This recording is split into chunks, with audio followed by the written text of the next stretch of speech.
the fastest way to reverse insulin resistance for menopausal women in 2026. You're eating healthy, you're working out, you're doing all the right things, yet the scale keeps climbing up. It feels like just from smelling food, you gain weight. The energy crashes in the afternoon, the cravings get stronger and stronger as the day goes by, belly fat seems to come out of nowhere, and you're wondering, is my metabolism broken?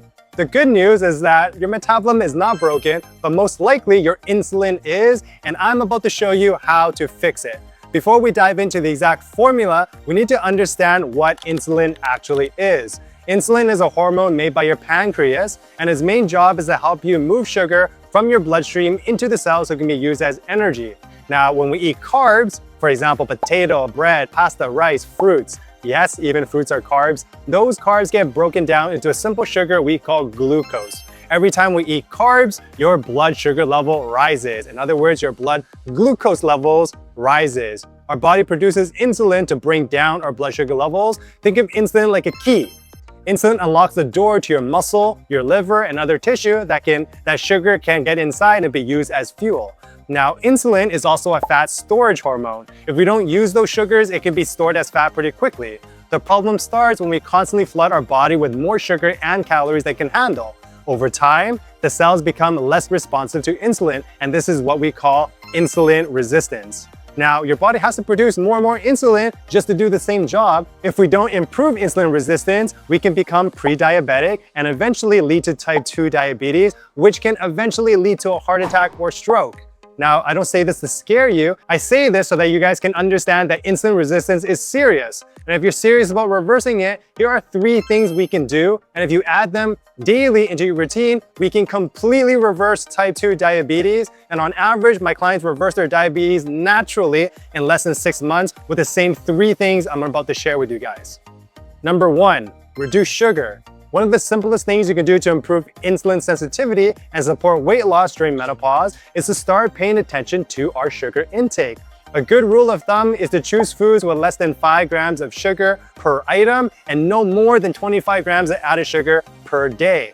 Most women are surprised to discover how quickly sugars add up. For example, Greek yogurt that's flavored can contain over 20 grams of sugar. If you've been following me on YouTube or Instagram, you know that I'm a big advocate for Greek yogurt. Just make sure it doesn't have sugar. We want plain Greek yogurt, not the flavored ones. Another common mistake is granola bars and even some protein bars can be loaded with sugar. A lot of companies, they try to trick us. They market it as high protein, but if we don't check the nutrition label, it can also be loaded with sugar as well. Some protein bars have over 20 grams of sugar. You might see commercials with athletes drinking Powerade or Gatorade. Those are loaded with sugar, like over 40 grams of sugar. They're professional athletes, which means they need sugar. If they're, let's say, a professional basketball player, they're playing basketball for 3 hours during their game. Before the game, they have their warm-up, they have their morning shoot-around. They need the sugar to perform at their best. And if you're like me, I'm not a professional athlete. Chances are, if you're watching this, you're not a professional athlete either. We're not working out for 4 hours. We're not a professional athlete, and we probably don't need 40 grams of sugar. Now, sometimes healthy food can contain sugar as well. For example, granola. A lot of people mistakenly think it's healthy,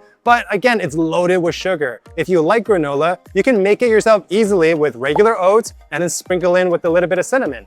Honey is another mistake.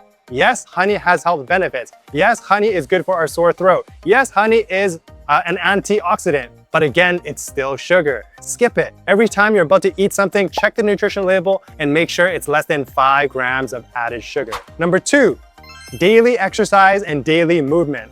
One of the most powerful things you can do to improve insulin sensitivity is to combine strength training with the goal of 10,000 steps every day. Now, if we eat food every day, my guideline is that we should strength train every day and aim for 10,000 steps. Strength training helps build and maintain lean muscle, and muscle is like a sponge for our blood sugars. The more muscle you have, the more places your body has to store and use carbs instead of leaving them circulating in our bloodstream. This is important, especially during menopause, because women naturally lose lean muscle as we age, and this can lead to insulin resistance and a slower metabolism. I also encourage my clients to walk as much as possible throughout the day and to aim for at least 10,000 steps. One of the best times to walk is immediately after meals. Research has shown that even a short 10-minute walk after eating can significantly reduce our blood sugar levels. That's because your muscle can pull glucose out of your bloodstream and use it for energy simply through movement. In a way, you're letting your muscles do the work instead of relying entirely on insulin. If you have 10 minutes to eat lunch, trust me, you have 10 minutes for a quick walk afterwards. And if you walk for 10 minutes, that's equal to around about 1,000 steps. And if you did that before and after every meal, breakfast, lunch, and or snacks, we can easily get up to 10,000 steps a day.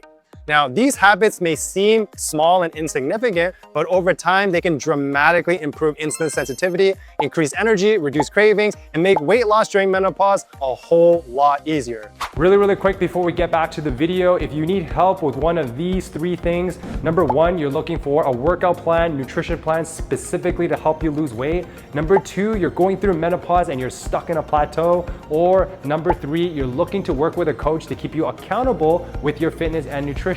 Then click the link below, watch that video, schedule a free call with either me or my coaches. We'd love to help you out. Now back to the video. Number 3 is carb timing. One of the best strategies for improving insulin resistance is something called carb timing. Instead of eliminating the carbs completely, for example, like the keto diet, that's totally unsustainable, we simply become more strategic about when we eat them. Our body tends to be more insulin sensitive earlier in the day, which means we're better at using those carbs for energy instead of storing them as fat. That's why I recommend most of the carbs be eaten earlier in the day. For example, breakfast, lunch, and we want to skip the carbs at dinner. The simple rule I teach my clients is to use the hand method. Fist of veggies, palm size of protein for every meal, and only a hand scoop of carbs during the day. The best times to have carbs is breakfast, mid-morning, mid-afternoon, lunch, before or after workout. Can you take a guess when we should skip the carbs? That's right, at dinner or 3 hours before bedtime. This helps keep insulin levels lower in the evening when we're typically less active and don't need as much energy. Utilize what I call the 3-2-1 system. 3 hours before bed, stop eating.